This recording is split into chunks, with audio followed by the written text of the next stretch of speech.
우리가 지금 기도에 대해서 말씀 이어나가고 있는데요.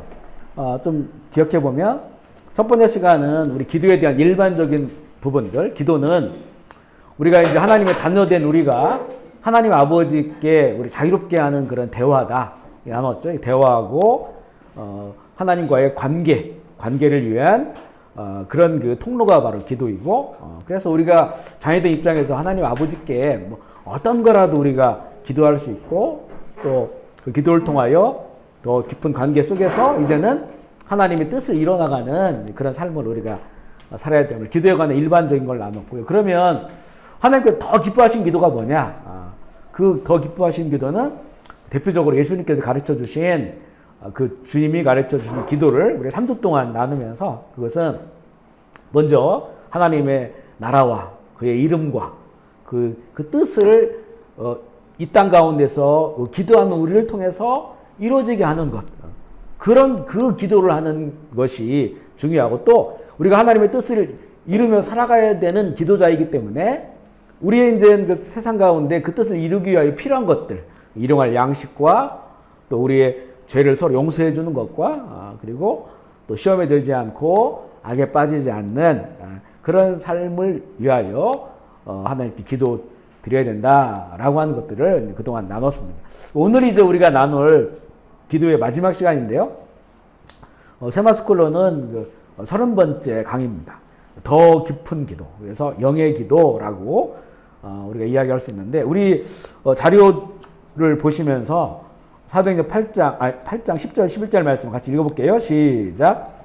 그때 다메섹에 아나니아라는 제자가 있더니 불러 이르되 아나니아라 하시거늘 대답하되 주여 내가 여기 있나이다 하니 주께서 이르시되 일어나 집가라는 거리로 가서 유다의 집에 5 사울이라는 사람을 기도하는 중이니라.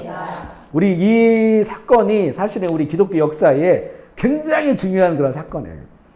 사울이라는 이름을 가졌던 그 유대인 바리새파, 그것도 아주 열정적인 그 바리새파 유대교였던 그 사울이 그가 느낀 자신의 하나님이 주신 일은 뭐냐면, 지금 새로운 이교도들이 생겼어요. 예수라고 하는 사람을 하나님으로 그리스도로 메시아로 인정하는 이교도들이 생겼는데, 이거는 이제 우리 유대교 내지는 우리 이런 바리새파를 무너뜨릴 수 있는 그런 그 힘을 가진 사람들이, 많은 사람들이 그걸 추종하고 있는 거예요. 그래서 그 사람들이 모이는 곳을 급습해서 그렇게 할 수 있는, 또 이 사울은 민간인이지만 그렇게 할 수 있는 허가서를 받고, 유대교 안에서 허가서를 받고, 그리고 이제 군대를 이끌고 이제 그 다마스커스, 지금의 시리아의 수도가 다마스커스죠.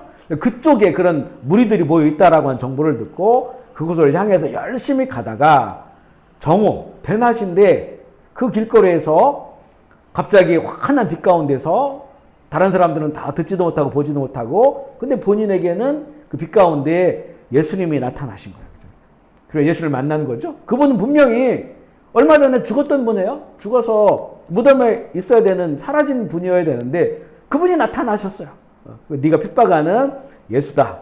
그러니까 부활하신 예수님이 만나러 오신 거죠. 그때부터 이제 바울의 인생은 완전히 바뀌고 기독교 역사가 바뀌고 유럽 역사가 바뀌는 사건이 일어나요. 그런데 이제 그런 상태에서 앞을 볼 수 없는 실명을 하게 되잖아요. 그 사람의 손에 이끌려서 이제 가던 길 다마스커스로 갔는데, 그때 이제 그곳에 누가 있었냐면 아나니아라고 하는 그런 예수님의 제자가 있었어요.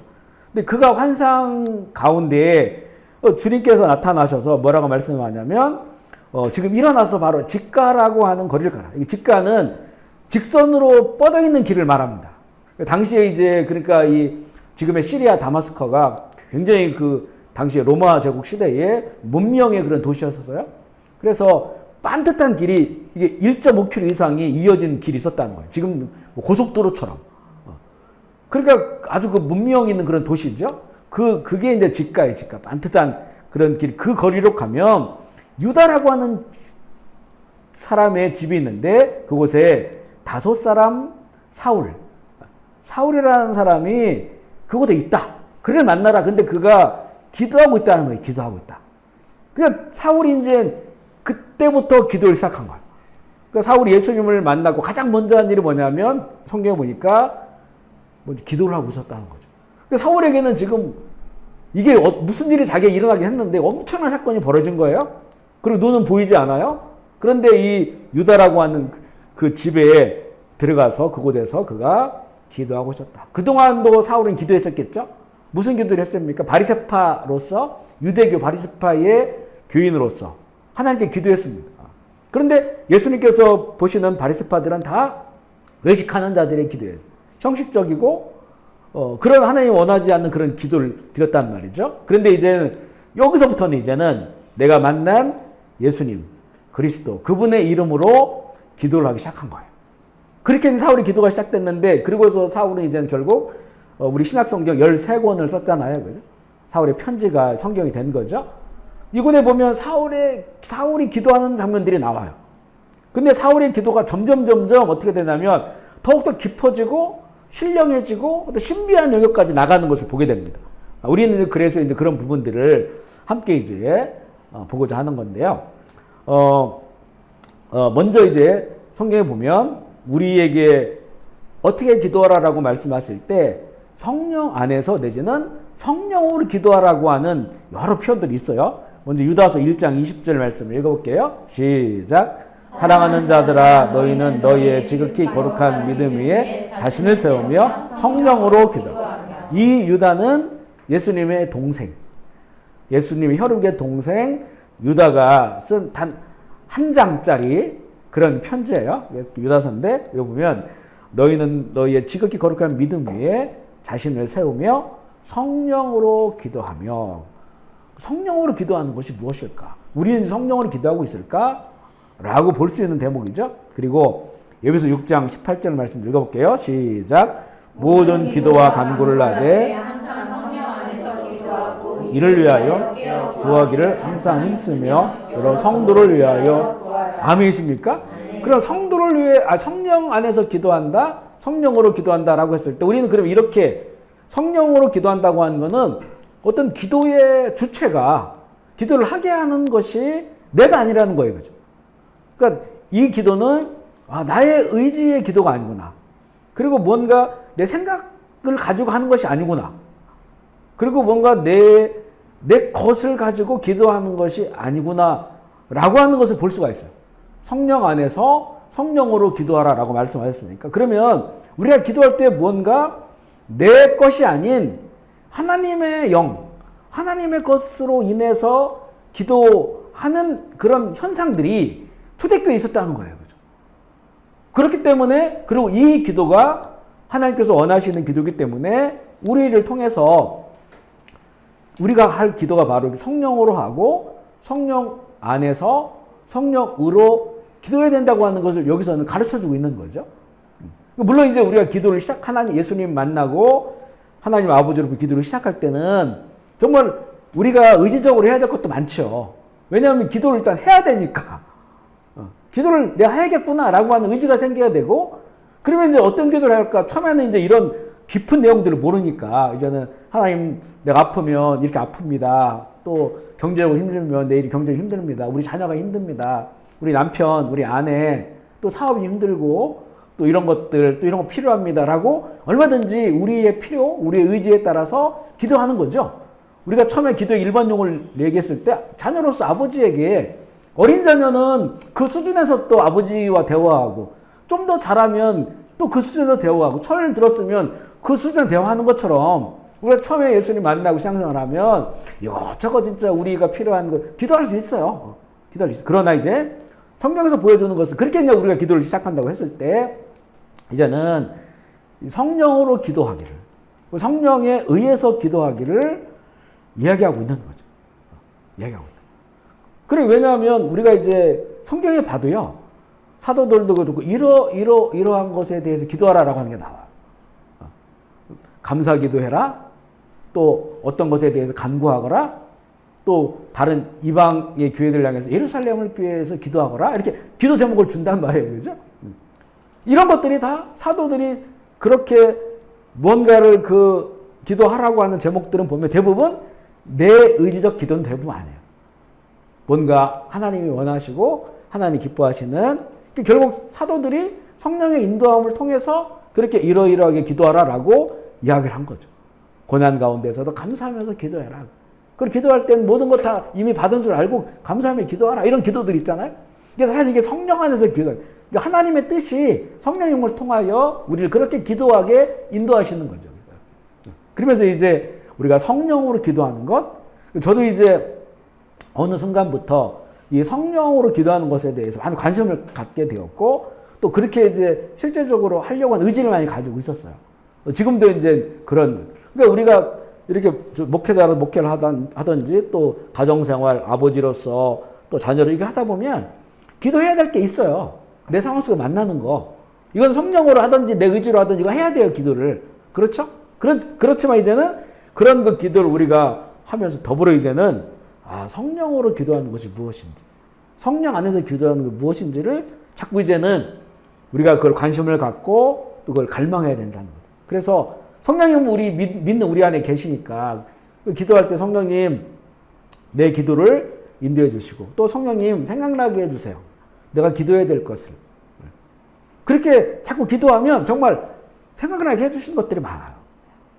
놓치고 있었던 것도 생각나게 하고, 또 어떨 때는 성령께서 우리 어떤 이런 의지와 생각을 벗어난, 뒤에 좀 나와요 그런 것들이요, 신령한 어떤 그런 기도들, 방언 기도도 마찬가지고, 또 내지는 어떤 이런 더 영적인 이런 기도를 하게 하신단 말이에요. 그리고 나와가 아무 상관없는 것들이에요. 지금 이스라엘 이런 상황들이 벌어지면 그 이스라엘을 위해서, 또 거기 있는 고난받는 백성들을 위해서 그죠, 기도하게 하시는, 이게 사실 이런 것들이 사실은 성령께서 우리를 기도하게 하시게 하시는 그런 우리의 마음을 열어드려야 된다는 거예요. 그러니까 자꾸 나만 기도하려고 하면 그런 기도 오래 못해요. 깊이 나가지도 못하고. 그 기도도 중요하죠. 그런데 오래 기도하시는 분들은 대부분 보면 이제는 성령으로 기도하시려고 하는 분들이 많아요. 성령.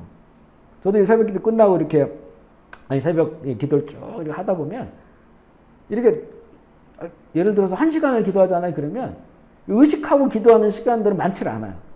나머지는 그냥 거의 어떤 영적인 기도, 그리고 막 감동 주시는 어떤 기도들, 이런 것들 하다 보면 시간 금방 지나가 버려요. 그러니까 이렇게 성령으로 기도하는 것, 이런 부분들을 성경은 말하고 있다는 거예요. 로마서 8장 25절도 읽어볼게요. 시작. 이와 같이 성령도 우리의 연약함을 도우시나니 우리는 마땅히 기도할 바를 알지 못하나 오직 성령이 말할 수 없는 탄식으로 우리를 위하여 친히 아멘이시죠. 이게 어디서 성령이 이렇게 하시냐면, 성령은 내 안에 계시니까 내 안에서, 그러니까 우리가 마땅히 기도할 바를 알지 못한다고 하는 것의 뜻은, 어쩌면 우리가 내가 무슨 기도 해야 되지? 그러니까 사실 기도를 하려면요, 할 기도가 또 없어요. 한 10분 기도하면 할 말이 없어요. 그렇게 우리가 뭘 기도해야 될지 모를 때, 그때 성령이 내 안에서 이 성령의 탄식들, 그러니까 탄식이라고 하는 것은 하나님의 어떤 세상을 향한 하나님의 뜻이 이루어지지 못하는 것들에 대한 그 하나님의 마음들이죠. 또 하나님이 이루고 싶은 그 일들에 대한 마음들이죠. 그런 것들이 우리가 만약에 내가 이제 성령으로 기도해야겠구나, 성인하게 기도했구나라고 하는, 그래 성령님을 초청하고 그분이 기도하게 하시면 그런 일들이 내 안에 이루어지는 거예요. 하나님의 지금 그 땅을 보는 것들, 그러니까 우리가 그래서 한쪽에 딱 고정관념, 편견, 이런 것들이 참 무서운 게 뭐냐면요, 성령의 기도를 못하게 할 수가 있어요. 예를 들어서 우리나라 같은 경우는 좌우익이 되게 심하잖아요. 내가 우측에 섰다 그러면 좌측을 향해서 기도 안 하는 거예요. 그럼 여기가 없어져야 된다고 생각하니까. 이 사람들 때문에 세상이 더 안 되고, 반대로 우측에 있는 사람들은 이 좌측 때문에 안 된다고 보잖아요. 이게 딱 막혀져 있으니까 내 의지만 기도하는 거지. 근데 어느 날 성령으로 기도하고 마음을 확 열어놓으니까 하나님께서는 여기에 이런 것들을 위해서 기도해주고, 또 우리는 또 이런 것들을 좌나 우나 하나님께서 기뻐하시는 일들이 그 안에 있단 말이에요. 그죠? 그러니까 우리는 한번 딱 이거 정해놔버리면, 그래 우리 예수 믿는 사람들은 되도록이면 어떤 사상과 이념을 공부하고 세상을 알아가는 건 중요한데, 한쪽에 완전히 빠져있는 것은 그건 하나님의 뜻을 구현하기 굉장히 어렵습니다. 그래 완전히 그 바리새파들이나 당시 예수님 시대의 그 사람들처럼 완전히 굳어져 버려요. 그때 그 민족주의자들이 많았거든요. 왜냐하면 로마의 압제를 받고 있었기 때문에. 그리고 유대인들은 굉장히 선민의식이 강하잖아요. 그죠? 이런 거에 빠져 있으면 가룟유다 같은 경우는 그런 경우였었죠. 그죠? 빠져 있으면 하나님 뜻을 못 보는 거예요. 그죠? 가룟유다가 생각한 메시아는 누구냐? 그럼 불말과 불병거를 타고 오셔가지고 로마 황제를 칼로 베고 로마의 군대를 싹 없애버리고 예수님 할 수 있다고 했어요. 그런 거는 얼마든지. 예수님 잡으러 왔을 때 내가 지금 아버지께 구하면 이 12군단 어마어마한 그 군단들이 하늘의 군단에 내려와서 로마 군인들 싹 쓸어버릴 수 있다는 거예요. 할 수 있어요. 근데 하나님의 뜻은 그게 아니라니. 그게 가룟유다 같은 경우는 그런 민족주의를 갖고 있었으니까 그 사람 그냥 똑똑한 사람이죠. 이성적인 사람이죠. 그러니까 뭐라고 얘기하냐면 그 향유 옥합 300대나리 때 깼을 때 이걸 가난한 사람에게 나눠주면 더 좋잖아요. 지금 압제당하고 있는 민중들에게 나눠주면 그러면 더 좋을 텐데 왜 이걸 예수님께 그 발 앞에 깨트리냐. 아깝잖아. 이렇게 얘기하는 거잖아요. 똑똑한 사람이에요. 그죠? 민족주의. 그렇게 예수님 하는 것 보면 분명히 그렇게 하실 수 있는데 오병이어 기적을 일으켰을 때 막 수천 명의 사람들이 예수님을 따라와서 임금으로 세운다고. 예수님 혼자 산으로 피신했죠. 자기를 임금으로 세우려는 사람들을 피신해가지고 밤에 혼자 기도하시죠. 이런 거 보니까 이거 이해가 안 되는 거예요. 이렇게 수천 명이 따라오면 그 힘을 가지고 로마의 압제에서 승리하면 될 텐데 우리가 기대한 메시아가 그런 메시아였는데 예수님은 아무런 힘도 없이 이렇게 능력 있는 분이 때리면 맞고 십자가의 죽음으로 자꾸 죽는다고 말씀하시니까 배신해서 팔아버린 거죠. 그러니까 이렇게 막 한쪽에 확 치우쳐 있거나 이념적으로나 사상적으로나 치우쳐 있거나 아니면 우리가 어떤 세상을 살다 보면 자기 어떤 그런 경험들 사실 이게 참 이 크지 않은 경험들인데 우리 인생이라는 게 짧으니까 그걸 가지고 뭔가를 판단하고 평가하는 이 고정관념들 이게 우리의 신앙생활을 방해할 테게 하나님의 뜻을 그러니까 이런 걸 가지고 있으면 성령으로 기도하기 어려워요. 성령으로 기도하기. 그러니까 이런 부분들에 대해서 우리가 먼저 십자가에서 그것을 무너뜨리는 거예요. 그래서 우리 조지 밀러 같은 경우 뭐 하나의 응답을 뭐 10,000번을 받았느니 50,000번을 받았느니 기도했는데 10,000번 응답 받으면요 이게 1년에 365일이니까 날마다 10년을 받은 거예요. 그게. 고아들을 뭐 몇천 명 그 전쟁 고아들을 데리고 있었는데 그런데 그 1,000명 넘는 고아들을 어떻게 먹이고 어떻게 재우고 하겠어요. 그죠? 그러니까 계속 기도할 수밖에 없어. 기도하니까 사람들이 와서 요즘 그 엘리야 그리시네가에서 까마귀가 먹을 거 가져온 것처럼 갖다 주는 거예요. 그죠? 기도하면 응답돼. 그래 그 고아들 엄청난 고아들을 다 먹여 살려 고아의 아버지가 되고. 근데 그 사람 그 조지 밀러가 기도할 때 어떤 기도를 제일 많이 하냐면 내 뜻을 내려놓는 기도를 제일 많이 한대요. 내 뜻을 내려놔야 그때부터 성령께서 하나님의 뜻을 보여줘. 그 뜻으로 기도하니까 무엇이든지 구하는 대로 하나님께서 응답하시는 거예요. 이게 성경의 약속대로. 아멘이시죠. 이게 성령의 기도가 되는 거예요. 성령님 하면 인격적이라겠죠? 내가 이거를 막 고집스럽게 뭘 가지고 있는데 근데 이거 나를 파괴하지 않아요. 왜냐면 그게 나니까. 성령님은 하나님이 우리를 파괴하지 않으시는 거예요. 존중해 주시는 거예요. 그래 결국은 우리가 이런 말씀을 통해서 깨닫고 스스로 나를 십자가에 못 박고 내려놓을 때 그때 우리는 성령께서 우리 안에서 이제는 기도하실 수 있도록 그 기도 제목을 함께 할 수 있도록 그렇게 우리를 인도하시는 거예요. 아멘이시죠. 그래서 성령으로 안에서 성령으로 인하여 기도하려면 바로 우선적으로 내 뜻, 내 고집, 내 아집, 내 어떤 편견, 고정관념을 십자가에 깨야 된다는 거죠. 깨야 돼. 저도 그런 경험들이 오랫동안 시간들로 있었기 때문에 이제 얼마나 그 이후에 자유로운지 몰라요. 자유롭다 하는 거죠. 이렇게 성령으로 기도해야 된다라고 하면서 우리는 이제 또 대표적으로 방언 기도에 대한 얘기를 나누고자 하는데요. 사도행전 2장에 보면 120명의 제자들이 예수님께서 하늘로 올라가시기 전에 너희들은 흩어지지 말고 예루살렘에 모여서 내가 너희에게 이렇게 주겠다고 약속한 것이 올 때까지 기다려라 그런 거예요. 그럴 때 이 사도행전에 보니까 이분들이 마가다락방에 모여서 기도하고 있어요. 그게 이제 한 열흘 정도가 지난 거예요. 열흘 정도 함께 모여서 기도했을 때 그때 이제 하늘에서부터 성령이 임하잖아요. 성령이 임하는데 그 성령이 임했을 때 이들에게 나타난 그 증상. 그동안은 이들이 기도한 거는 무슨 기도했겠어요? 하나님 아버지 예수님께서 약속하신 것처럼 그 성령을 우리에게 보내주십시오. 이걸 기다려야겠습니다. 기도 제목이 뚜렷했죠? 이건 우리의 의지나 의식으로 그걸 믿고 바라고 하는 마음으로 기도하고 있었던 거예요. 근데 갑자기 그 성령이 왔는데 그때부터는 내 의지와 의식과는 다른 것들이 입에서 나오기 시작한 거예요. 방언이지, 방언. 근데 이때 방언은 좀 특별했죠. 왜냐면 이때 방언은 그 마가닥반의 문이 열리면서 밖으로 나왔는데 이게 이제 아침 한 9시 정도 됐어요. 그러니까 이분들이 이제 막 밤새 기도하는 거예요. 열흘 동안. 그랬더니 그때가 또 오순절이잖아요. 오순절이니까 전 세계에서 디아스포라 유대인들이 그 절기를 지키러 순례객들이 온 거예요. 전 세계도 왔으니까 다들 자기들 나라 말들이 있잖아요. 유대인들이지만. 이제 문을 열고 120명이 나와가지고 왁자지껄 뭐라고 말을 하는데 이들이 보기에는 다 술 취한 것 같아. 비틀비틀거리면서 못 알아듣는 말을 하니까. 물론 이 중에서 이제 자기네 나라 말을 하는 사람은 그 나라 말 알아듣는데 다른 사람이 다른 나라 말을 못 알아듣잖아요. 그러니까 이 사람들이 다 미친 사람 아니냐. 밤새 술을 취한 사람 아니냐. 그랬을 때 베드로가 지금이 아침 9시다. 우리 이 유대 사회에서 누가 이 절기 때 이 아침 9시까지 술 취해가지고 이런 사람이 어디 있느냐. 우리는 지금 술에 취한 게 아니고 이 요엘 선지자에게 우리 올해 피어 있죠. 그 약속하신 말세에 내가 내 영을 모든 육체에 부어주리라 말씀한 그 성령이 지금 우리에게 온 거다. 그러면서 이제 이 120명이 나와서 막 이런저런 말을 하는데 사람들이 놀라는 거예요. 전 세계에서 온 그 디아스포라 유대인들이 보니까 이탈리아에서 온 사람들 자기는 이탈리아 말로 로마 라틴어로 하고 있는 거고 또 저기 또 아시아 어디서 온 인도에서도 온 사람들은 그 인도 말로 하나님을 찬양하고 있고 그러니까 그 방언이 그때 우리가 지금 방언 기도를 말하지만 방언은 기도만이 아니에요. 여기는 방언으로 말하는 거예요. 방언으로 말하고 이제 방언으로 기도하고 방언으로 찬양하고 그 방언으로 하나님의 놀라운 크신 일들을 이분들이 전 세계 말로 찬양하고 있는 거예요.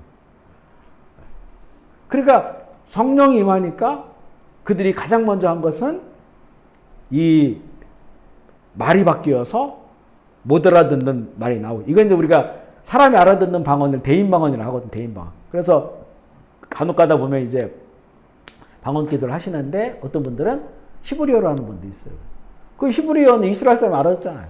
헬라어로 하는 그리스 사람들은 알아들어요. 그리고 영어로 하시는 분도 있어요. 영어로. 전에 우리에게 나오신 분 중에서 뒤에서 이제 영어로 방언을 하시더라고요.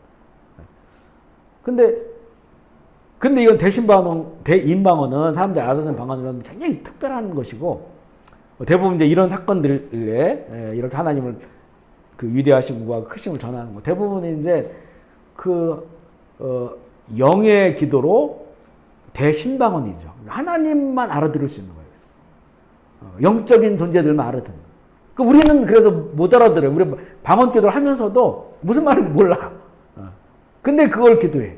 그러면서 기도만이 아니고 그걸로 찬양도 하고 또 말로도 할 수 있어요.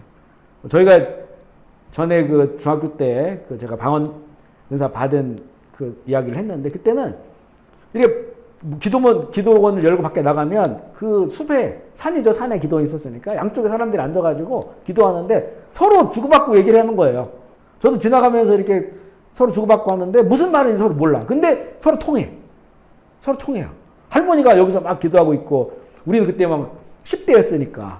근데 우리가 뭔가 방언으로 하면 여기 답하고 방언 답하고 이런 것들이 되게 자유로웠었어요. 방언 은사가 굉장히 많았었고. 그러니까 그런 이 방언. 그러면서 이제 이렇게 이제 방언 기도가 그 이후부터 이제 방언으로 말하고 방언으로 찬양하고 방언으로 기도하고 하는 이런 어떤 영의 기도 사건이 일어나는 이거는 정말 순전히 사람의 의지나 뜻이 아닌 하나님의 영으로 하는 그런 기도죠. 근데 이제 사도 바울이 이렇게 얘기해요. 고린도전서 14장 18절 시작. 내가 너희 모든 사람보다 방언을 더 말함으로 하나님께 감사합니다. 그 모든 사람보다 그러면 고린도 교회를 향해서죠. 그러면 그 당시에 제자들도 많았고 교인들도 많고 방언 은사 그때는 뭐 많은 사람들이 방언 은사를 받았는데 나중에는 이 질서를 방언 기도를 아무데나 하지 말라 할 정도로 그래 방언 은사가 풍부했는데 그 많은 사람들보다도 내가 더 방언으로 말한다는 거예요. 그러니 바울은 얼마나 하루 중에서 얼마나 많은 시간을 이 방언으로 기도하고 방언으로 찬양하고 그 신령한 찬양이거든요. 그거 했을까? 이렇게 이제는 했다는 거죠. 물론 이 방언은 뭔가 이제 그 질서가 무엇인지 뒤에 또 나와요. 그 방언 기도가 뭐냐? 우리 사도행 2장 4절 말씀 읽어볼게요. 시작. 그들이 다 성령의 충만함을 받고 성령이 말하게 하심을 따라 다른 언어들로 말하기를 시작하니라. 아멘이시죠. 방언 기도는 뭐냐면 성령이 말하게 하심을 따라서 말하는 거예요. 아멘이시죠. 이거 되게 중요해요. 이게 이제 물론 방언의 은사, 기프트가 됐을 때는 이거는 저 같은 경우도 그렇고 물론 방언 은사를 사모했는데 그 어떤 목사님이 기도원에서 안수하는 순간 뒤로 확 쓰러지면서 그때부터는 약간 시간이 어떻게 되는지도 모르고 입이 끊임없이 계속 다다다다다다 하고 입에 거품이 일어나고 막 이러면서 몇 시간을 그랬거든. 그러면서 방언을 좀 격렬하게 받았어요. 격렬하게. 그런데 이 방언에서 뭐냐면 성령의 말하게 하심을 따라서 말하는 거예요. 다시 말하면 내가 말하려고 하면 안 되는 거예요. 성령이 내 안에서 말할 수 있도록 내가 나를 낮추고 내 어떤 내가 말한다고 하는 것은 내 의지, 생각, 우리 마인드 이거를 이제 드리는 거예요. 성령님께. 그 성령께서 뭔가를 하게 하실 때 그게 내가 그걸 따라서 하는 거예요. 이게 방언이에요, 방언. 그래서 그것이 알아들을 수 있는 것이 될 수도 있고 못 알아들을 수 있는 것이 될 수도 있고 그런 거죠. 중요한 건 뭐냐면 이건 핵심은 성령이 말하게 하심을 따라서 하는 거예요. 결국 이 방언에 우리가 하나님이 주신 선물, 은사인데 결국 우리 믿는 사람, 우리 모두에게는 얼마든지 성령의 말하게 하심을 따라서 기도할 수 있다는 거예요. 성령의 기도로 하는 거예요. 성령의 기도. 그러니까 우리가 이렇게 뭔가 좀 이 방언이라든가 어떤 영의 기도를 하고자 했을 때 이게 어떻게 알아듣는 말이건 못 알아듣는 말이건 상관없이 우리의 의지가 자체가 내 성령이 말하게 하심을 따라서 하겠다라고 하는 그런 우리의 그 자세들 또 그렇게 우리의 그 의지와 생각들과 우리 것들을 내려놓는 이 자세들이 중요하다는 거예요. 그걸 내려놓으면 얼마든지 우리는 성령이 말하게 하심을 따라서 할 수 있다는 거죠. 그러면 그게 이제는 방언이 되는 거예요. 방언. 아멘이시죠. 그래서 이 방언은 바로 성령이 말하게 하심을 따라서 해야 되기 때문에 우리가 이 방언으로 하나님께 기도하고 영의 기도를 하기 위해서는 나를 먼저 내려놓고 내 의지나 생각들을 내려놓고 성령께서 말하게 하실 수 있도록 나를 그렇게 우리를 마음을 드리고 우리 혀를 드리고 이렇게 이제 해야 된다는 거예요. 방언은 성령을 따라 말하는 것이다. 그리고 영의 비밀을 말하는 건데요. 고린도서 14장 2절 말씀 읽어볼게요. 시작. 방언을 말하는 자는 사람에게 하지 아니하고 하나님께 하나니 이는 알아듣는 자가 없고 영으로 비밀을 말합니다. 이게 방언의 일반적인 거예요. 그러니까 그때 예수님의 제자들이 문을 열고 나와서 말했을 때는 사람들이 알아들었어요. 물론 그렇다고 모든 제자의 말을 사람들이 알아듣는 게 아니죠. 자기 나라 말만 한 사람 그 방언만 알아듣는 거죠. 나머지는 다 못 알아듣는 거예요. 그죠?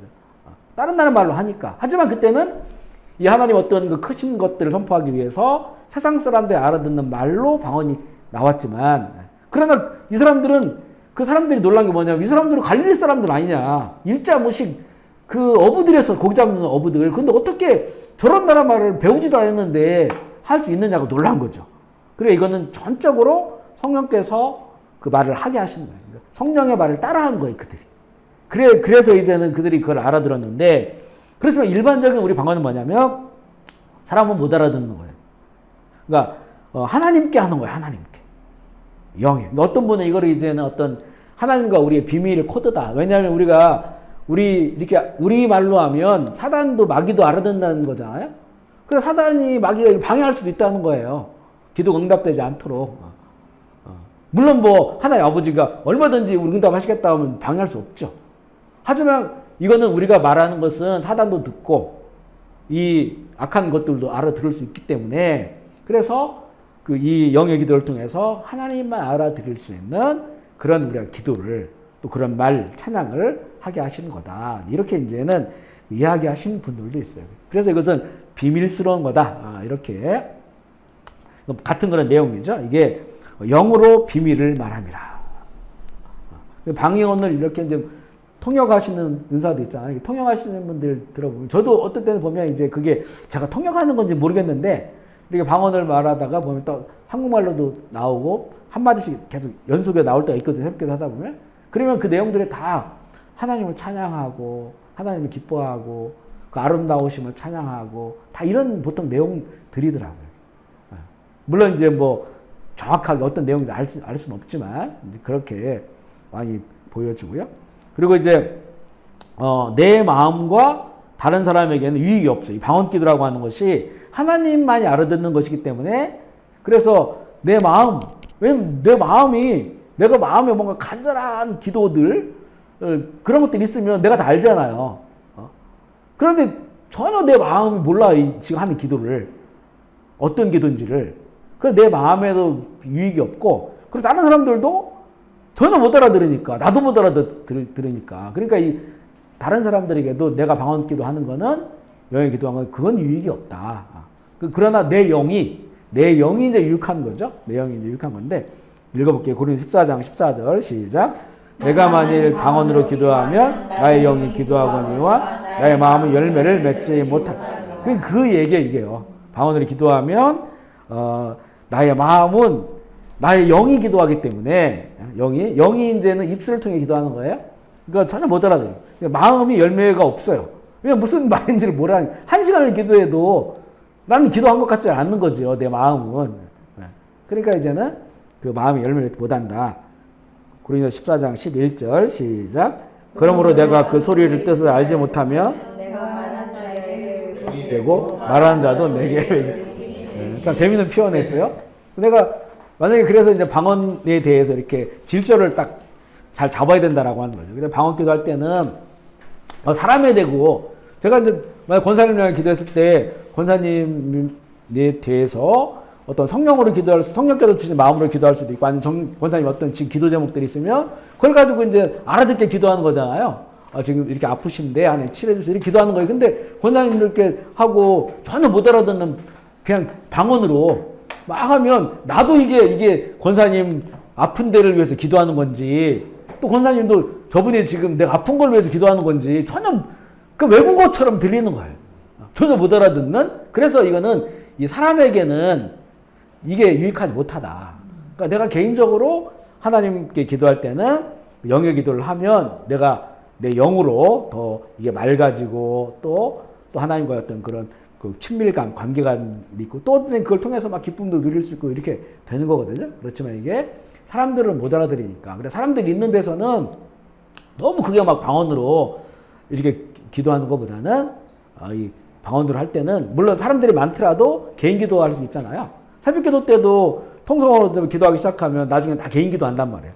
그런 개인 기도를 방언을 할 수 있어요. 하지만 그때는 작은 목소리로. 왜냐하면 나에게만 유익한 거니까 작은 목소리를 하고 또 이제 방언으로도 하고 또 마음으로도 하고 또 입술로도 하고 이렇게 이제 그 기도를 하는 거죠. 근데 막 그 이렇게 단체가 어떤 주제로 기도하는데 우리 뭐뭐로 기도합시다 그런데 막 너무 방언을 크게 혼자 막 기도하고 하면 이거 아무도 못 알아듣는 건데 이런 것들은 이제는 그런 질서를 위해서 고린도서 14장이 그런 내용들이 이제는 사도 바울이 방언 기도를 많이 해보니까 이 방언 기도의 유익과 또 어려움 같은 거를 알게 되기 때문에 이렇게 이제 안내를 해주고 있는 거예요. 그래서 못 알아듣는다 사람들은. 그래서 뭐라고 하냐면 고린도서 14장 23절 말씀 시작. 그러므로 온 교회가 함께 모여 다 방언으로 말하면 알지 못하는 자들이나 믿지 않은 자들이 들어와서 너희를 미쳤다. 공감하시죠? 누가 이제 우리 주일날 우리 교회 들어왔는데 우리가 이제 뭐 이태리 목사님 찬양 인도하면서 우리 같이 예배를 기도합시다라고 하는데 뭐 방언사 받는 사람들이 그때는 더 많겠죠. 다들 막 이러고 막 또 막 이러면 들어온 사람 처음 예수 믿는 사람들이 들었다가 놀랄 거 아니에요. 무슨 못 알아듣는 그런 말을 막 하니까 이거 이상한 집단이다. 당연히 이 말이 맞죠. 너희 미쳤다고 하지 않느냐. 그런 거예요. 그래서 그렇게 우리가 회중 예배를 모이거나 이럴 때는 이런 걸 다 그 질서 안에서 우리가 이제 해야 되는 것이고 그냥 다른 사람들 못 알아듣기 때문에 위기가 하나도 없는 거예요. 그래서 대대로 개인 기도에서만 방언기도를 할 수 있도록 안내를 하고요. 그러면서 이제 또 있어요. 고린도서 14장 19절 말씀 시작. 그러나 교회에서 내가 남을 가르치기 위하여 깨달은 마음으로 5마디 말을 하는 것이 1만 마디 방언으로 말하는 것보다. 그때 상황이 어떤 상황이냐면 우리가 지금 방언하면 보통 기도를 많이 생각하는데 당시에는 우리 사도들이 처음에 제자들이 나와가지고 방언 기도를 한 게 아니라 방언으로 사람들에게 말을 한 거잖아요. 그러니까 이 사람들이 이게 막 입이 열려서 방언으로 말하니까 이제는 누구 권면을 한다고 하면서도 방언으로 하는 거예요. 막 샬라샬라샬 방언을 하니까 이 사람이 미쳤나.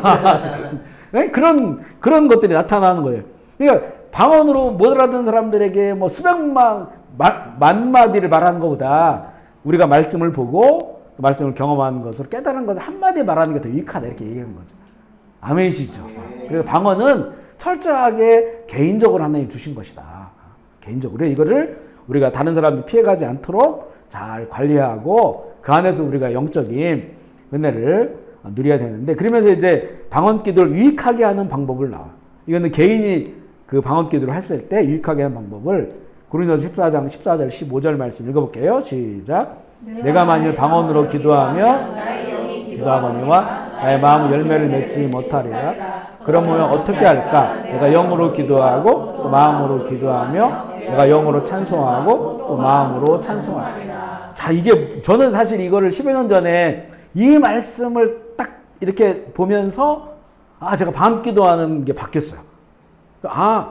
이 영으로 기도하고 그리고 마음으로 기도하고 또 영으로 찬송하고 이걸 같이 하라는 거구나 라고 하는 걸 그때 알게 됐어요. 지금은 제가 그렇게 하거든요. 방언으로도 기도하지만 마음으로도 기도하고 방언으로 찬양하지만 또 마음으로 찬양하고. 그러면 결국 방언이라고 하는 건 뭐냐면 못 알아듣는 거죠. 못 알아듣는 것도 하고 마음의 기도는 내가 알아듣는 거예요. 내 의지적으로 기도하는 거예요. 이게 이제는 함께 이걸 하는 거예요.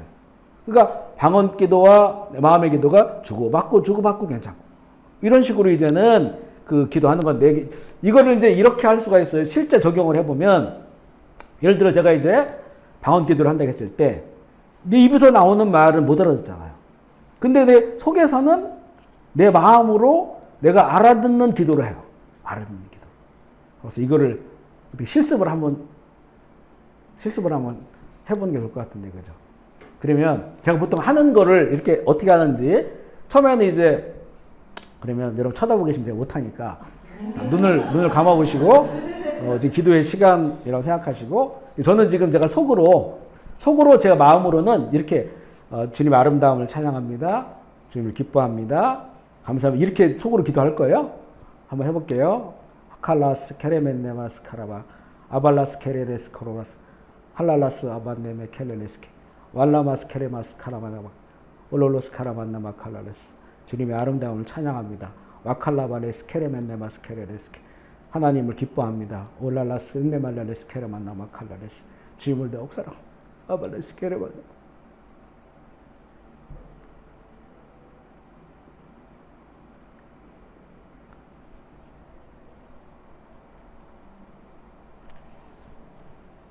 예, 됐습니다. 제가 실습을 한다고 하다가 너무 실습이 안 되는군요. 그죠? 실습이 안 돼요. 그러니까 처음에는 제가 방언으로만 했죠. 근데 제 입으로는 저도 못 알아듣는 말이거든요. 근데 제 마음으로는 제가 아까 처음에 말한 것처럼 하나님의 아름다움을 찬양합니다. 주님을 기뻐합니다. 감사합니다. 이걸 내가 속으로 하고 있었어요. 그러니까 두 기도를 하고 있는 거예요. 근데 이게 처음에는 헷갈려서 잘 안 될 수가 있어요. 그런데 이제 자꾸 하다 보니까, 훈련하다 보니까 이게 되거든요. 그리고 또 하나는 두 번째 했던 거, 두 번째는 제가 이제 한국말로도 입으로 저도 알아듣게 하나님의 아름을 찬양합니다. 주님을 기뻐합니다. 그러면서 또 한마디를 방언으로 하고 또 한마디를 이러면 정말 시간 가는지 몰라요. 기도 시간이. 계속해서. 아주 단조롭지만 이러다 보면서 어떤 때는 기도가 생각나기도 하고 그러면서 이건 내가 통역을 하고 있는 건지 잘 이게 확신이 없는 거는 이게 통역은 아닌 것 같다는 생각이 드는데 근데 그렇게 이제 주고받고 기도하고 또 방언으로만 하지만 또 속으로는 그렇고 어떤 때는 이렇게 마음이 피곤할 때가 있어요. 새벽 기도니까. 그러면 그냥 마음은 그냥 아무 생각이 없어요. 방언으로만 기도할 때가 있고 이렇게 이제 그 기도하는 그런 그 시간들을 갖는데 그래서 이런 것들을 지금 말하는 거예요, 이게. 그러니까 혹시 이제 어떤 방언 기도를 하시는 분들이나 내지는 앞서 말한 것들 방언 기도가 성령의 말하심에 따라서 말하는 거라겠죠. 사실 우리가 개인 기도를 하실 때 내가 성령의 말하심에 따라서 기도하겠다라고 그런 의지를 가지고 계속 있으면 그러면 사실 하나님께서 이렇게 성령으로 말하게 하심을 따라서 할 수 있도록 도와주세요. 이게 이제 방언으로 기도하시든지 아니 우리 마음으로 기도하시든지 그렇게 해서 하면서 이제는 이제 나중에는 선율이 나와요. 음률이. 저는 이제 보면 그냥 이렇게 기도하는 것보다는 되게 우리 음악을 보통 틀어놓고 기도하잖아요. 찬양할 때도 이렇게 같이 찬양하면 그 선율과 음률에 맞춰가지고 하는 경우가 많아요. 그러면 이게 되게 뭐라고 할까요? 좀 딱딱하지 않고 우리 사실 천국은 아주 수도 없는 그 찬양의 도시거든요. 찬양의 나라예요. 그러니까 그곳에서 그 영들이 하나님을 찬양하는데 그런 게 영원에서 영원까지라는 거죠. 그러니까 그게 우리 가운데 영의 기도를 하면 이게 이제 있는 거예요. 그래 그 음율과 멜로디를 따라서 이렇게 기도하면 이게 땅인지 하늘인지 잘 모를 때도 어떤 때는 깊이 들어가면 그렇게 될 때도 있어요. 그런 것들을 말하고 있다. 그래서 우리가 이게 성령으로 말하고 영어로 말하고 마음으로 말하고 또 찬양도 똑같아요. 찬양도. 보통 이제 주일날 이렇게 찬양할 때도 그 가사 보고 하기도 했지만 어떨 때는 가사를 뭐 눈을 감고 하면 모를 수 있으면 그러면 방언으로 해요. 그래요. 방언으로. 그 의미에 따라서. 그러니까 이게 나중에는 보면 이제 그때는 그 예배 시간에 이게 많았었나 봐요. 너희 시와 신령한 찬양으로 그렇죠? 그냥 찬양과 신령한 찬양으로 나눈 거는 찬양은 우리의 마음으로 하는 거예요. 그렇죠? 마음과 입술로. 신령한 거는 영으로 하는 거예요. 그런 것들이 많았다는 거죠. 우리 전에 훈련학교 할 때도 한번 그렇게 한번 한 적이 있었거든요. 우리 이따 한번 그것도 한번 실습을 한번 해보면 좋은데 한번. 그래서 영으로 기도하는 거는 못 알아듣고 마음으로 기도하는 것은 알아듣고 영으로 찬송하고 마음으로 찬송하고 그런 것들을 주신 거죠. 그래서 우리가 할 수 있으면 이 성령의 말하게 하심에 따라서 기도할 수 있는 걸 사모하시면 좋아요. 이거는 기프트 선물이기 때문에 이거 거의 사모하면 다 주셔요. 근데 먼저 중요한 건 뭐냐면 보통 이제 자기 내 것을 먼저 많이 내려놓아야 돼요. 그래야만 성령을 따라갈 수 있으니까 내 것을 안 내려놓으면 이게 자꾸 내 걸로만 하게 되니까 물론 그것도 너무 감사하죠. 그렇게 내가 의지적으로 기도하고 하는 너무 감사해요. 하지만 우리가 좀 더 깊은 기도로 가기 위해서 이런 것들도 사모하시면 더 좋다 이렇게 볼 수가 있고 세 번째는 예언 내지는 예언 기도인데요. 우리 고린도전서 14장 3절에서 5절 말씀 읽어볼게요. 시작. 그러나 예언하는 자는 사람에게 말하여 그것을 권면하는 위로하는 것이고 방언을 말하는 자는 자기의 덕을 세우고 예언하는 자는 교회의 덕을 세우나니 나는 너희가 다 방언 말하기를 원하나 특별히 예언하기를 원하노라. 만일 방언을 말하는 자가 통역하이고 교회의 덕을 세우지 아니하면 예언하는 자만을 방언을 너희들이 다 방언으로 했으면 좋겠다 라고 말해요. 근데 그거는 너희 개인에게 유익한 거기 때문에 예언은 항상 보면 그 사람과 관계돼 있어요. 사람과. 그래서 하나님께서 우리가 예언 기도 내지는 예언하게 하시는 것은 사람을 권면하고 위로하고 축복하고 어떤 때는 그 예언을 통해서 나의 문제를 보여줄 수도 있어요. 우리가 성경에서 성경 말씀으로 얼마든지 내 문제를 볼 수 있는데 사람들이 그걸 이렇게 자극받지 않아요. 그거에 대해서.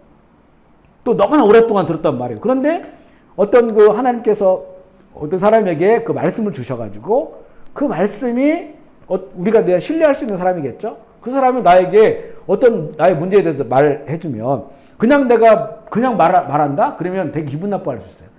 근데 예언 기도를 통해서 말해주면 그러면 나를 돌아봐. 우리 전에도 오늘 이렇게 김현미 목사님 모셔가지고 예언 사역 하셨잖아요? 너무나 참 신기하죠. 어떻게 그렇게 나를 알 수 있을까? 나를 전혀 모르시는 분이. 그러니까 그 예언의 사역 중에 그분을 그 예언 사역을 하신 분을 신뢰하고 그 예언 사역을 말을 받으니까 그게 이제는 정말 주님의 내 앞에서 주님 말씀하신 것 같이.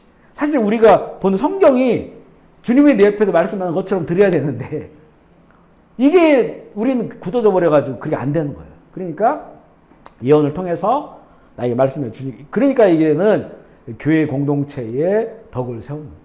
교회가 사실은 믿는 자 한 사람 한 사람들이라겠죠? 그 사람들에게 덕을 세우는 거예요. 덕을 세우는 거예요. 하지만 그건 역시도 서로 분별해야 되고 또한 이렇게 어떤 질서 안에서 해야 된다고 하는 그런 부분들인데, 정말 초대교회에서는 이런 일이 많았었고요. 저희가 그때 뭐 부흥기 때 저희 때도 많았었어요. 예언하는 사람. 저희 뭐 학생들도 예언하고 했으니까. 그게. 물론 그게 되게 미숙했죠. 미숙해서 좀 더 그게 예언도 더 훈련도 하고 분별도 받고 질서 안에서 했어야 되는데 그런 게 없었던 부분. 왜냐하면 그게 너무나 이제 우리에게는 갑자기 온 일이었었어요. 그리고 그런 것들에 대해서 잘 우리가 알 수 없었어요.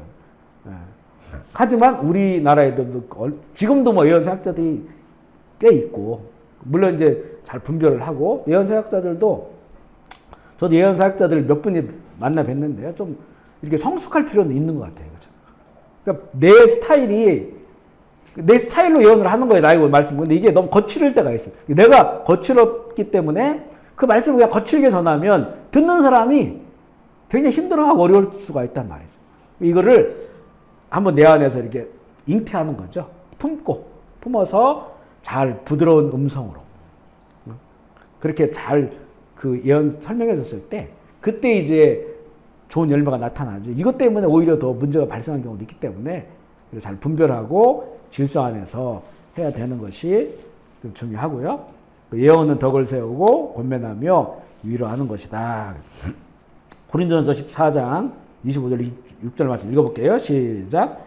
그러나 다 예언하면 믿지 아니하는 자들이, 알지 못하는 자들이 들어와서 모든 사람에게 책망을 들으며 모든 사람에게 하나님을 받고 그 마음에 숨은 일들이 드러나게 되므로 엎드려 하나님께 경배하며 하나님이 참으로 너희 가운데 계신다 전파하리라. 그러니까 예언을 하면 이렇게 유익하다는 거예요. 실제 이 관련된 그런 상황들을 보면 정말 막 교만하신 분들 있잖아요. 아무리 뭐 예수님 얘기해도 뭐 들으려고도 하지 않고 배척하고 이런 분들인데, 어떤 분이 이제 그냥 전문 예언 사역자는 아닌데 이분이 영혼을 사랑하고 전도하시면 갑자기 이분에 대한 과거가 보이는 거예요. 그게 하나님의 이제 말씀이 임한 거예요. 말씀인데 환상으로 임한 거죠. 화면이. 그래서 그분에게 당시 한 10년 전에 이런 일은 있지 않으니 깜짝 놀라다. 아무도 모르는 자기만 숨기고 있었다. 그러니까 그때 노파님이 확 무너져 그분 얘기를 듣기 시작한 거예요. 그러면 그가 예수님을 믿고 변화된 그런 일들이 있는 거죠. 그러니까 이게 뭐 교회 들어왔는데 다 방언만 하면 미쳤다 그러고 나가는데 교회 왔는데 어떤 사람이 동일하게 이 사람도 그렇고 이 사람도 그렇고 나에 대해서 동일하게 아는 거예요. 그러니까 이게 그 말씀을 내가 받아들이게 되고 신뢰하게 되고, 그래서 그 사람에게는 변화돼서 정말 하나님 살아계시구나라고 하는 것을 경험하는 시간이 되니까, 그래서 이제는 교회가 질서 안에서 이런 예언 사역이라는 게 좋다라고 하는 것인데, 저도 이제 지금 특별히 예언 사역을 하진 않는데 또 예언의 어떤 전문적인 어떤 이런 건 아닌데, 저는 이렇게 뭔가 이렇게 기도하고 하면 하나님께서 그때 그 느낌이 있어요. 속에서 말씀이 올라와요. 말씀이. 이거는 내 생각과 마음이 아닌 어떤 말씀이 막 올라와. 계속해서. 전에 한번 한 10년도 더 된 것 같은데요. 의료선교팀 왔어요. 저희 파송교회에서. 물론 저 이런 선교팀이 오면 미리 명단을 달라게 해가지고 그분들 위해서 먼저 기도하거든요. 근데 그때 좀 30여 명이 이렇게 명단이 왔는데, 그래도 한 달 전부터 그 명단을 가지고 이제 새벽 기도 때 펼쳐놓고 그때는 또 파송교회가 하니까 더 마음이 가서 한 분 한 분 기도하는데, 어느 날 보니까 누굴 기도하면 뭐가 말씀이 자꾸 나와요. 두 번째에서 또 나오고, 이거 안 되겠다 그래가지고 이제 목양실 올라가서 켜놓고, 그리고 이제 한 분 한 분 기도를 하기 시작했는데, 말씀이 그대로 올라와서 그걸 다 타이핑을 했어요. 3줄, 4줄씩. 저는 아무도 몰라요. 그 파송 나온 지도 오래됐고, 아무도 아는 사람이 거의 몇 명 안 되는데, 그 학생들로부터 또 의사 선생님들 계시고 많은 분들이. 그리고 그걸 일단 딱 적어 가지고 있었어요. 이걸 가지고 어떻게 할까 하고 의료사역 하는 중에 계속 이거를 어떻게 되나. 난 대표한테 그걸 줄까 이렇게 하다가 마지막에 이제는 공항 가는 길에서, 사실은 여러분을 기도하다가 또 하나님께 준 감동이 있는데, 이걸 지금 이렇게 좀 제가 공개적으로 말해도 되겠는데 제가 읽어보니까 뭐 막 어떤 심각한 이런 건 없어요. 그래서 다들 괜찮대요. 그래가지고 이제 한 분 한 분씩 이름 얘기하고 제가 써놓은 거 그래 쭉쭉 읽어드렸어요. 읽어드리고 엄청 조용해진 거예요. 차가.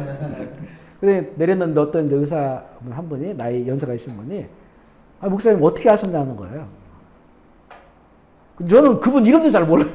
짧게 있다 가니까 이름도 헷갈리고 모르는데 그냥 되게 놀라는 거예요. 사실 알고 보니까 이분이 뭐 그 교회에서 막 신앙생활 열심히 한 게 아니라 그 부인이 자꾸 가라게 해가지고 어떻게 오신 분이에요. 근데 그 얘기하는 건 본인만 알 수 있는 것들이에요. 본인만 알 수 있는 것들. 저도 그때 깜짝 놀랐다니까요. 그러면서 그때 이제 그 이후에 보니까 거기 오셨던 분들이 또 그 후에도 연락도 오고 막 이랬었는데, 그게 이제 하나의 어떤 전문적 예언은 아니지만 하나님께서 어떤 은혜를 주시기 위해서 그렇게 말씀을 주신 거예요. 말씀. 그 이후에도 우리 교인들과 관련된 그런 일들도 있고 있었지만 저는 이것을 그렇게 물론 이제 더 훈련하고 하면 이게 이제 할 수 있지만 그냥 하나님께서 열어주시면 하고 그렇지 않으면 그냥 우리는 다 서로 아는 사람들이잖아요. 그래서 그런 정도로만 이제 가지고 있는 것인데, 참 이것도 신비한 것이다. 그러니까 교회 안에서 이렇게 좀 성숙한 어떤 예언의 이런 사역자들이 있다고 하는 것은 또 그것을 잘 활용하는 것은 우리 교회에 덕이 될 수 있다라고 하는 것을 좀 보여주고 있는 것이죠. 그 다음에 이제 예언의 분별과 질서가 필요하다는 거죠. 고린도 14장 29절 시작. 예언하는 자는 둘이니 셋이나 말하고 다른 이들은 분별하라. 14장 32절 시작. 예언하는 자들의 영은 예언하는 자들에 대해서 이거 질서 안에서 해야 된다는 거예요. 꼭 분별이 필요하고 질서 안에서. 이게 어떤 이제 처음에는 이게 사실 저도 분별이 어렵더라고요. 이게 말씀이 막 올라오는데 이게 내 생각인지 이게 되게 영적으로 집중력이 필요해요. 아마 오랫동안 하신 분들은 이걸 다 알 거예요. 그죠? 저 스스로도 분별해야 되고, 그리고 또 누군가의 분별을 또 받아야 될 필요가 있고, 또 어떤 이 예언의 영은 질서 안에서 해야 됨을. 그렇지 않으면 이건 되게 무서운 결과를 초래할 수가 있어요. 왜냐하면 우리가 믿는 사람들이 하나님이 그러시는데 이렇게 하면서 말하면 거기 권위를 부여할 수밖에 없잖아요. 하나님이 이렇게 말씀하시는데 라고 누군가를 경멸한다고 했을 때 이거는 상당히 그래도 조심스러운 거라는 거죠. 그런데 그게 자기 얘기거나 내가 하고 싶은 얘기, 평소에 내가 그 사람이 갖고 있는 생각들을 그걸 담아가지고 얘기하거나 이러면 심각해지는 거예요. 열매가 안 좋아요. 상처받고 힘들 때가 많습니다. 정말 예언, 저희가 김현미 목사님의 그것을 우리가 인정하고 좋아하는 게 뭐냐면, 그거는 잘 안 하려고 하지. 너무 집중력이 필요하니까. 이게 몸과 이런 것들이 에너지 너무 소비가 커요. 진짜 순수한 마음으로 이걸 통로가 되려면 정말 깨끗한 통로가 돼 있는 상태가 돼야 되기 때문에 집중력이 필요해요. 그걸 이제 그냥 하는 게 아니고 정말 모르는 사람들한테 그 예언을 한다고 했을 때, 전에 훈련학교 왔을 때 아마 수십 명을 해주셨을 거예요, 그때. 계속 울면서 예역사역을 하시는데, 저희도 이렇게 그 앞에서 그 말씀을 들었는데, 너무 신뢰가 되죠. 그리고 너무 겸손하고, 정말 예언의 통로로서 너무 참 깨끗하게 사용되시는구나. 만약 이거를 악용하잖아요? 돈 엄청 벌 수 있어요. 엄청 벌 수 있어요. 그러니까, 그렇게 하다가 버림받는 거예요. 만약 그렇게 했을 때는. 무서운 거라는 거예요. 어지간한 점쟁이들은 저리 가라 해요, 진짜. 우리나라 막 유명한 국가 점쟁이들 저리 가래, 저리 가. 예언 사역자들 하는 거 보면. 하나님의 살아계신 말씀이시니까. 그래서 참 놀라운 것이다. 이렇게 분별함과 질서가 필요한 것이고. 네 번째, 신령한 찬양. 다시 읽어볼게요. 고린도서 14장 14절 15절 시작. 내가 만일 방언으로 기도하면 나의 영이 기도하거니와 나의 마음은 열매를 맺지 못하리라. 그럼 어떻게 할까? 내가 영으로 기도하고 또 마음으로 기도하여 내가 영으로 찬송하고 또 마음으로 찬송. 여기 나오죠. 내가 영으로 찬송하고 마음으로 찬송하리라. 초대교회는 이걸 많이 했다는 거예요. 이렇게 뭔가 꼭 이게 방언 찬양이 아니더라도 내가 아닌 성령을 따라서 찬양을 하는 거예요. 우리가 찬양할 때 보면 추임새 같은 거 있잖아요. 그러니까 예를 좋으신 하나님, 좋으신 하나님. 이게 우리가 이제 의지적으로 가사를 알고 노래를 부르는데 이때 우리 안에서 성령을 의지하고 성령을 따라서 그러면 이제는 멜로디도 이제 그 안에서 자유롭게 멜로디가 나오고 또 거기서 그 나의 고백들 그 찬양을 하는 중에 좋으신 주님을 찬양하며 이렇게 고백들이 나와서 이게 막 어우러져 가지고 그리고 아주 서로가 다른 어떤 그 음역대에서 할 수 있는 우리 전에 훈련학교 때 이걸 했었거든요. 근데 너무 그때 좋았었어요. 그래서 우리가 이제 저는 사실 주일날 예배 시간에 저는 그대로 따라하지 않고 영어로 찬양을 많이 하려고 하거든요. 그래서 손도 막 이렇게도 움직이고 이렇게도 움직이고 막 그것도 자유롭게 손도 그냥 제가 움직이지 않고 이거 자유롭게 놔두면 성령께서 진동도 주시고 움직이기도 하시고 나름 이거는 이제 제 스스로는 이게 춤이에요, 춤. 성령 춤. 그러면서 또 이게 목소리의 화음도 제가 막 다른 어떤 것들을 할 수 있는 한 그렇게 막 내려고 하는 거예요. 그냥 제 의지로 내려고 하는 게 아니라 이렇게 하다 보면 그렇게 돼. 그러면 이제 되게 그 찬양 속으로 쏙 빨려 들어가는 듯한 느낌들이 있거든요, 영적으로. 이게 이제 신령한 찬양인데 좀 더 읽어볼게요. 고린도전서 14장 26절 시작. 그런즉 형제들아 어찌할까 너희가 모일 때에 각각 찬송시도 있으며 말씀도 있으며 계시도 있으며 방언도 있으며 통역함도 있고 모든 것을 덕을 세우기 위하여 여기 보면 각각 찬송시도 있습니다. 그러니까 너희들이 모일 때는 예배예요, 예배 때에 찬송시가 있다는 거죠. 우리가 찬송을 같이 똑같이 일률적으로 부르잖아요. 같이 부르는데 근데 이제는 이 일률적으로 부르는 것도 있고 그것도 영어로 할 수 있는 게 있어요. 이게 그 다음 글 읽어보고 예배서 5장 19절 시작. 시와 찬송과 신령한 노래들로 서로 화답하며 너의 마음으로 주께 노래하며 찬송. 자 보세요. 여기 보면 시와 찬송이 찬송. 우리 찬송가 있어요. 그런데 또 신령한 노래들이 있어요. 이거는 내가 이제는 내 어떤 이런 딱 정해진 이런 찬송보다는 내지는 그 찬송을 하면서 성령을 따라서 하는 것들, 신령한 노래들, 그리고 서로 화답하는 거예요. 화답. 주고받고 하면서 이런 게 이제 초대교회 많았다는 거죠. 성령의 역사가 많은 거예요. 예배 안에서. 너의 마음으로 주께 노래하며 마음으로는 우리 알아듣는 거라겠죠. 알아듣게도 하고 그리고 또 그렇게 찬송도 하면서 신령한 찬송을 하는 거죠. 이런 것들이 이제는 이 성도들의 모임 안에 있는 거예요. 그래서 아까 이거 한번 해보자 했잖아요. 해보자겠는데 한번 우리 이 시간에는 한번 해볼 텐데 우리 좋으신 하나님은 다 알죠. 좋으신 하나님을 같이 이렇게 부르볼 텐데 이게 어떻게 하냐면 좋으신 하나님을 우리가 아는 대로 부르되 그래서 우리의 마음은 이제는 하나님의 영을 좀 구하면서 하나님이 이 찬양이 우리의 신령한 찬양이 될 수 있도록 그러면서 자유롭게 그 멜로디 안에서 자유롭게 이렇게 우리가 주님 고백도 하고 또 감사도 하고 또 방언으로 하면 방언으로도 조그맣게 같이 또 하고 이렇게 이제 한번 해볼게요. 이거 반주 될까요? 반주가 되면